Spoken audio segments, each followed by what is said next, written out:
पड़ा हुआ खाना हजारों बीमारियां पैदा करता है महाराज। सभी आप लोगों से हाथ जोड़ के वंदना करता हूँ। हमारा जो चैनल है श्री सोनू महाराज, वो चैनल जरूर सब्सक्राइब करें और इन वीडियो को शेयर करते रहिए। पधारे हुए सभी महापुरुषों की, सभी देवियों की, नाचने वाले भक्तों की, बोलो राधे। थोड़ा जोर से बोलो ना, राधे। जय श्री कृष्णा। देखिए एक बात का ध्यान रखना, गुजरात में कभी भी किसी को हम पूछते हैं, चाहे अमीर हैं चाहे गरीब हैं चाहे कैसे भी है, तो हम एक प्रश्न उनको पूछते हैं कि केम छो, तो सामने से एक आवाज आती है मजामा। आपा लोगों ने पूछो हे टोकी करो कि हम अमार टाइट हाले मार के ठंडा है। ए भला आदमी, कदी तो कह दे राम जी री कृपा मारे कोई जात री कमी नहीं है। जिस दिन ये शब्द बोलोगे उस दिन दुनिया के सबसे पैसे वाले आप बन जाओगे, क्योंकि ये बोलना हर किसी के वश की बात नहीं है। सबरे कम पड़े कम पड़े कम पड़े, बतो तो हुआ ही को नहीं कदी, और बतो कद होवन वालो अंतिम श्वास तक की नहीं होवे, ये ध्यान रखना। चलो एक बार जय बोलते, बोलिए श्री भगवान की, बोलो अम्बे मात की, ब्राह्मणी मात की। और एक मैं वंदन कर रहा हूँ, ये जो पूरा कार्यक्रम है ना आपके गांव का, ये पूरा लाइव चल रहा है। तो आप रे कोई भी बेंगलोर मद्रास बॉम्बे कठी रहता रहे तो उन्होंने मिस कॉल करन कह सको कि घरे टीवी में लगाए और देख सको। मतलब ये पूरा लाइव चल रहा है, कठी पूरे दुनिया रे माने कठी देख सके, ये पूरा लाइव चल रहा है। आपके मोबाइल में भी आप देख सकते हो, ठीक है। सोनू महाराज ऑफिशियल चैनल पे हमारा चैनल है, उसके ऊपर ये पूरा आपका चैनल पे लाइव चल रहा है। क्या आपका भी चल रहा है? क्या नाम है? एडीएस के पे ऊपर भी ये लाइव चल रहा है पूरा कार्यक्रम, जो भी देखना चाहे वो देख सकते हैं, ठीक है। और एक मेरी प्रार्थना रहेगी कि हम लोग आज आए हैं यहाँ पे, जितने हम अभी कितने शांति से बैठे, हम लोग बैठे ना एकदम भोले बन के, ऐसा लग रहा है बेचारा बहुत भोला है, समझ में आ रही नहीं। यही भोलापन घर पे होना चाहिए। घरे तो बम्बरा बम फोड़े महाराज, मतलब ये बात समझ में नहीं आती। समझ में आ रही कि नहीं आ रही? जितने यहाँ से इतने शांति से यहाँ पे बैठे हो, इतने अच्छे मुस्कुराते, आपका चेहरा बहुत अच्छा लग रहा है, बहुत अच्छे लग रहे हो, पर बट घरे क्यों नहीं हंसो? घरे क्यों नहीं नाचो? बापड़ा दूजा नचाई छोड़े, है ना, वही लपड़ो है महाराज। ये ध्यान रखे। तो हम सत्संग करते हैं, हमेशा गणपति वंदना पहले करते हैं, करते कि नहीं करते? कोई भी काम हो, ब्याह शादी का काम हो, चाहे लक्ष्मी पूजन का काम हो, चाहे नींव का मुहूर्त हो, कोई भी हो, तो गणेश जी की पूजा पहले करते। क्यों करते हम पहले पूजा? आपने कभी सोचा? क्योंकि हमारे शरीर में 7 कमल हैं। कितने? 7। तो सबसे पहले मूल कमल होता है ना, उसमें गणेश जी विराजमान है। पूजा ऐसे चढ़ती है, ऐसे नहीं आती पूजा, ऐसे तो खाना जाता है अंदर। पूजा तो भक्ति तो ऐसे चढ़ती है, समझ में आ रही नहीं? ये नाभि से 3 अंगुल नीचे मूलाधार चक्र है, उसमें गणेश भगवान विराजमान है। दूसरा आता स्वादिष्ठान चक्र, नाभि और मूलाधार के बीच में, जहाँ पे ब्रह्मा जी और सावित्री माँ विराजमान होते हैं। तीसरा आता नाभि कवल, वहाँ पे माँ लक्ष्मी और भगवान विष्णु का वासा होता है। चौथा आता है हृदय कवल, इसमें माँ पार्वती और शिवजी विराजमान रहते हैं। 5वां आता है कंठ कवल, इसमें माँ दुर्गा विराजमान रहती है। फिर त्रिकुटी में जाते, फिर सहस्त्रार चक्र में जाते हैं। ऐसे ये साधनाएं होती है, ऐसे कर्म वाइज होता है। समझ में आ रहा नहीं? तो ये बात आपको कोई बताते नहीं है। क्यों नहीं बताते? बताना जरूरी होता है ना भाई। गाड़ी में 1 नंबर 2 नंबर ऐसे क्यों सिस्टम बताया कि भाई 1 नंबर लगाओ फिर 2 नंबर लगाओ? ऐसे तो नहीं बोला कि कोई बात नहीं थारे जचे जो कोई लगाए दीजिए, तू गैर लगानो थारे, एड़ो कोई कहवे? कोई नहीं कहे महाराज। तो फिर सत्संग में भी तो वही सिस्टम होना चाहिए। अगर नियम से चलोगे तो आपको बेनिफिट मिलेगा, अगर नियम से नहीं चलोगे तो कुछ भी नहीं। आप लोग बैठे हो यहाँ पे, बहुत अच्छा लग रहा है। आप मुझे एक बात बताइए, आप रामदेव जी बाबा को कौन कौन जानते? रामसा पीर को जानते हो? इतने हाथ ऊपर हुए, देखना। अब मुझे इतना बता दो, मानते कौन कौन हो? मैंने पहले प्रश्न पूछा जानने का, मतलब बाबा रामसा पीर को कौन कौन जानते हैं, तो सारे हाथ ऊपर हुए। अब बाबा रामसा पीर को मानते कौन कौन हो, ये हाथ ऊपर करो वापस। ये माँ, इतने लोग मानते हो। अब देखो भैंसवाणी में जाएगी, देखना बड़ा आनंद आएगा। मैं यही ही ऐसा, मैं वो बोर्ड का एग्जाम लेता हूँ साहब, मुझे टेस्ट में मजा नहीं आता। चलो मानते हो पक्का? तो अब बोलो, बीड़ियां कौन कौन नहीं पीवे? बहुत अच्छे, देखो हाथ कहाँ चले गए, इतने डाउन कैसे हो गए? अब जर्दा कौन कौन नहीं खाते? गुटखा, अमल, बस यही प्रॉब्लम, हाथ में कम पड़ गए। लफड़ो अटीज है, ये सबसे बड़ी प्रॉब्लम से। महाराज ध्यान रखना, जो तमाकू खाते हो वो सबसे बड़ा गाय माता का पापी होता है। आपने कभी सुना है, कभी सुना तमाकू के बारे में? तमाकू की उत्पत्ति कैसे हुई? गाय माता के खून से। फिर भी हम तमाकू खा के यज्ञ करवाते हैं, तमाकू खा के वो करवाते हैं। शास्त्र में तो इतना लिखा है कि जो तमाकू खाते हैं उनका यज्ञ में बैठना भी नहीं चाहिए, उनका यज्ञ कभी सफल भी नहीं होता। चाहे बीड़ी पीते, चाहे गुटखा पीते, चाहे जर्दा खाते, उनका कभी यज्ञ सफल नहीं होता तमाकू खाने वालों का। फिर भी हम यज्ञ में बैठ जाते हैं, अच्छी बात नहीं होती महाराज। ध्यान रखो, तमाकू मत खाइए, गाय मारने का पाप लगेगा आपको, बहुत बड़ा अपराध लगेगा। चलो एक बार जय बोलते, बोलिए श्री भगवान की। तो मैं लोगों को यही कहता हूँ, जैसे आपका घर बना हुआ है, घर के मेन गेट के सामने कोई कचरा डालेगा तो आपको कैसा लगेगा? गंदा लगेगा ना, आपको गुस्सा आएगा ना, राजी थोड़ी होंगे कि आओ स्वागतम, जितना कचरा डालो मेरे गेट पे। अरे जो मकान ईंट से बना, पत्थर से बना, सीमेंट से बना, उस मकान की इतनी इज्जत करते साहब। जो मकान टूट भी जाए तो वापस बनता था साहब, उस मकान की आप इतनी इज्जत करते हो, तो वो मकान कितना वो बता दो मैंने। तो ये मकान कितने का है?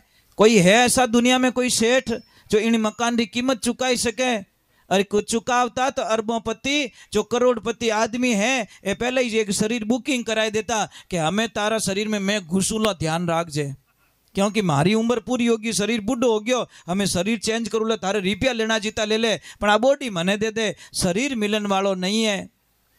तो इन्हें वास्ते इन शरीरों ध्यान रखो, ये कोई कचरे का डब्बा नहीं है। कोई भी चीज आती, बीड़ी आवे तो जाए माए, वो आवे तो जाए। कोई आदमी गयो हरिद्वार लोगों रे साथ साथ में, और जैसे ही हरिद्वार गया तो जैसे ही स्नान किया गंगा में, और स्नान किया तो ब्राह्मण देवता आए और उनको पानी दे दिया हाथ में, बोलो लो संकल्प। तो उसने बोला ये क्या लफड़ा है कि यहाँ पे आए हो तो कुछ न कुछ आपको छोड़ना पड़ेगा। वो बोला क्या छोड़ूं? बेटा नीचे बैठ जाओ गुड्डू, कि क्या छोड़ूं मैं? कि कुछ भी छोड़ो। तो महाराज ने बोला कि चाय पीते हो? कि हाँ महाराज मैं तो चाय पीता हूँ। तो चाय छोड़ दो? कि नहीं महाराज मैं चाय नहीं छोड़ सकता। क्यों? कि चाय छोड़ूंगा तो मेरी तो आंखें भी नहीं खुलती, चाय पीऊ जने ध्यान पड़ेगा, मैं कट बैठो, हमारी आंखें घनी खुले। तो कोई बात नहीं। बीड़ी पीते हो? कि हाँ सब, बीड़ी रे 2-3 बंडल तो गायब कर दूं दिन में, तो बीड़ी छोड़ दो। कि नहीं बाप जी बीड़ी छोड़ू तुम्हारे गैस बने। महाराज ने बोला अमल अमल खाते हो? कि धापू धप अमल घणो ही खाऊं मैं। तो अफीम छोड़ दो? नहीं नहीं वो भी नहीं छोड़ सकता, क्यों? वो छोड़ू तो कब्जी बने। महाराज जी ने बोला कुछ तो छोड़ मेरे बाप, 500 किलोमीटर से गंगा स्नान करने के लिए आ गया और यहाँ कुछ तो छोड़ के जा। तो वो बोला महाराज मैं सौगंध खाता हूं कि आज के बाद हरिद्वार लौट के कभी वापस नहीं आऊंगा। तारो भलो रेवे रे थारो। हाँ एड़ा ही लोग बैठा है आज सत्संग में हरिद्वार, ये ध्यान रखना। यहाँ पे भी आकर आपने कोई गंदी आदत, गंदी चीजें, गंदी भोग ये नहीं छोड़ा तो समझ लो हमारी सत्संग कोई काम की नहीं। रात गई और बात गई, कोई मतलब नहीं है। चलो एक बार जय बोलते हैं, बोलिए श्री भगवान की। चलो भगवान तो आ गए हैं, अब भगवान के बाद में बुलाते माता जी को कि हे माँ आप भरोसा माते वो काम करियोड़ो है, आपने आनो पड़ी, आशीर्वाद देनो पड़ी। एक बात रो ध्यान रखजो, सुबह सुबह एक लोटो गर्म पानी रो पीवनो स्टार्ट कर दो, घूंट घूंट, आपके कितनी बीमारियां खत्म हो जाएगी। कितनी दराद रेवे, कितनी फुंसियां रेवे, कोई एलर्जी होवे तो आपको कुछ नहीं करना है। सुबह सुबह बासी मुंह नहीं धोना है, सुबह उठते मुंह नहीं धोना है। बासी मुंह जो थूक आता है ना, वो थूक लेके उस दाद पे लगा दो, महाराज आपका दाद खत्म हो जाएगा। कल्पना नहीं कर सकते कि मेरे थूक से दाद कैसे ठीक कर दिया मैंने। इतनी पॉजिटिविटी होती है हमारे शरीर में, इतनी एनर्जी होती है, पर हम लोग समझते नहीं है। बासी मुंह पानी पीना चाहिए महाराज। हम तो सुबह सुबह पहला दातन कर अमृत को तो बाहर थूक लेते, फिर बोलते कड़का कड़क बनाई जाए। अब हुकोड़ा डोका जड़ा कड़का कड़क हो गयो तू, कहीं सुबह सुबह चाय पीवे ने बेटी रे बाप गर्म पानी जो तारी कितनी बीमारियां खत्म हो जावे, पर गर्म पानी भावे को नहीं महाराज। ये ठंडा पानी जो पीते हैं ना, वो टाइम टू टाइम हॉस्पिटल जाते हैं। ये फ्रिज क्या कहता है, टेंशन मत करो, मुझे आप घर पे ले जाओ, मैं टाइम टू टाइम हॉस्पिटल भेजने की गारंटी मेरी है। क्योंकि तुमको पसीना होगा, पसीना होते ही आओगे मेरे पास, निकालोगे अंदर से बोतल, खोलोगे ढक्कन, पी लोगे पूरा गट पानी, मैं तुम्हारी जठरग्नि को मंद कर दूंगा, तुम्हारी पेट की आग को बुझा दूंगा।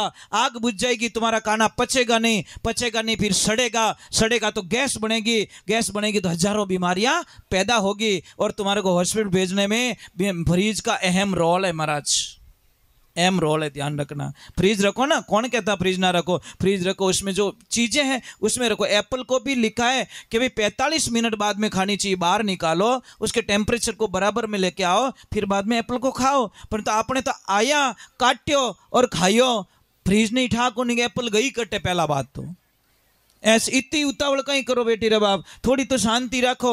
क्योंकि महाराज ठंडा पानी को हमारी अग्नि को बंद कर देता है, और अग्नि जब बुझ जाती है तो कोई खाना पकने वाला नहीं है, ये ध्यान रखो। जैसे बाहर अग्नि बुझ जाती है चूल्हे में तो खाना नहीं पकता, पेट की आग जब बुझ जाती है तो खाना पचता नहीं है, वो सड़ जाता है, और सड़ा हुआ खाना हजारों बीमारियां पैदा करता है। महाराज हम आपके आशीर्वाद से हम हमेशा गर्म पानी पीते हैं, गौमूत्र पीते हैं, तो मुझे लग रहा है 40 साल तक मुझे हो गया है, हम कभी बीमार नहीं पड़े।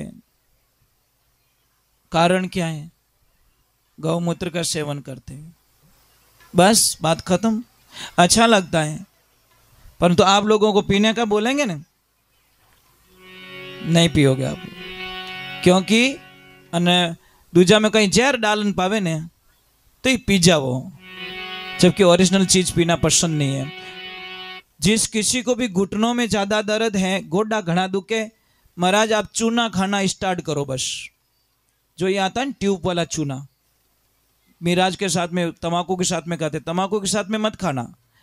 चूना खाना खाने के बाद में इतना सा निकालिए, पानी में घोल दीजिए, और सुबह में 1 गिलास पानी में पीना स्टार्ट करो। देखो आप थोड़े दिन बाद में देखो, किसको कितनी भी भयंकर शुगर हो, कितनी भी भयंकर, जैसे 500 का लेवल हो गया और डॉक्टर साहब दूर हैं, गाड़ी नहीं है, जाने में 2 घंटे लग जाएंगे, तो आपको कुछ नहीं करना, एक बच्चे को दौड़ाना है और बोल जा बेटा सब्जी की दुकान पे और 1 किलो पर करेला लिया, करेला ला के उसको काटना है। काटने के बाद में एक परात लेनी है जिसमें आटा गूंदते हैं, वो लेना, उसमें थोड़ा पानी डालना है, और उसको कहना जिसका शुगर का लेवल 500 चला गया है, तो महाराज उसको बोलना इसको गूंदना स्टार्ट कर, जैसे आटा गूंदते हैं ना वैसे उसमें परात में खड़े रह के उसको गूंदना स्टार्ट कर अपने पैरों से। गूंदते गूंदते 20 मिनट बाद में देखना उसकी जबान एकदम कड़वी हो जाएगी, एकदम यहाँ पे खारा खारा लगेगा, ऐसा लगता मैंने कुछ बहुत ज्यादा कड़वी चीज खा ली। और 20 मिनट बाद में चेक करवाना, शुगर 200 के लेवल पे आ जाएगी। महाराज ये आपके घर में दवा पड़ी है, परंतु आपको पता नहीं है। लाड़ी पली मैदान में खल को उलांगियो जाए, नुगरो ठोकर देगी, शुगरो लीनी उठाए। तो जिसको पता नहीं होता ना, वो सबसे बड़ी प्रॉब्लम होती है। दवाएं आपके घर में ही है, कहीं जाने की जरूरत नहीं है, परंतु कौन करे महाराज। चलो हम माता जी को बुला देते हैं, माँ नहीं आएगी तो हमारा कार्य सिद्ध नहीं होगा। चलो माँ के चरणों में।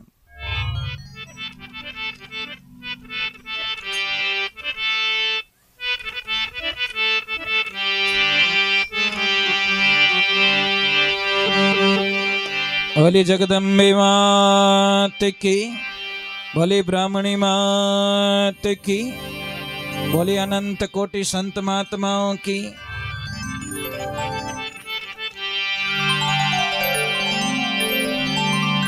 जगदम्बा जगजोगणी, जगदम्बा जगजोगणी रे धरो तुम्हारो ध्यान। भगत बुलावे बेगा आवजो मारी मैया, हरि थारी जुग जुग जो हूँ बाटी, जुग जुग जो हूँ बाटी।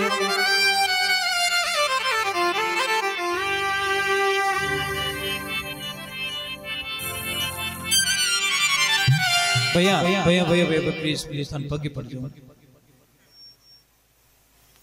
आप बाहर जाके बीड़ी पी सकते हो, क्योंकि आप हलवा में लूण छोको नहीं लागे साहब।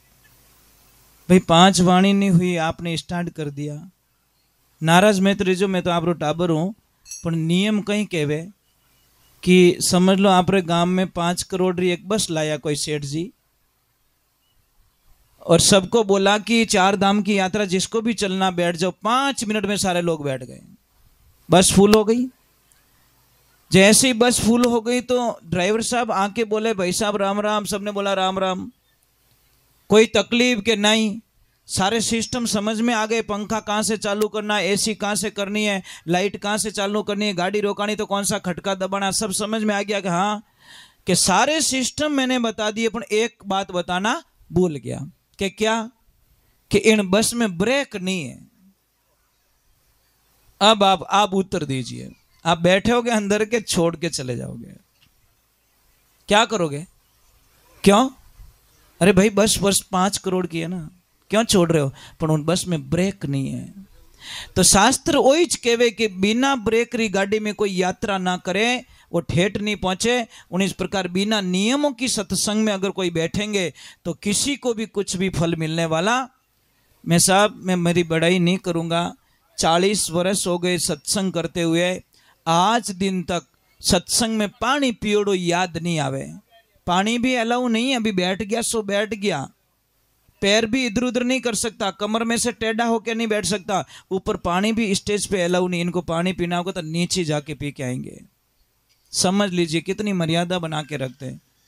मैं आपको रोकूंगा नहीं, 5 भजन के बाद में आप पी सकते हो, बराबर। थोड़ी देर हटा रहो, या फिर मैं ऐसे करूं 1 भजन में 3 भजन पूरे ही कर दूंगा, क्योंकि थोड़ा जीव बढ़े भाई, आप आत्मा बढ़े। एड़ा भजन ही कोई काम रहा। अब टाबर तो मरे भूकान में ढूको आरती करने, ओम जय जगदीश्वर टाबर री नजर केड़ा माथे, वो के महाराज री आरती करने पूरी हुई, अपने केड़ो गायब करो दूजी की को नहीं। तो वही प्रॉब्लम है महाराज, क्योंकि मुझे पता, मैं जब आरती करता हूँ ना तो छोटे छोटे बच्चे के महाराज आरती बाद में करना, पहला केड़ा दे दो मन तो। अरे आरती तो होने दो, उन्हें आरती लेने दो कहीं, उन्हें तो केड़ो दिख गो, मिठाई दिख गई। ऐसा तो मैं नहीं चाहता कि मेरी वजह से किसी को तकलीफ हो। चलो माता जी को एक बार बुला देते हैं, फिर मैं फास्ट में बीच में बोलूंगा नहीं, 2 भजन और जल्दी कर लेता हूँ ताकि आपको पानी की भी व्यवस्था हो सके, चाय की भी व्यवस्था हो सके, और आप रे फुल छूट दे दूं, क्योंकि जीव बढ़न लागू। हमें बहुत मुश्किल है सत्संग में बैठना महाराज।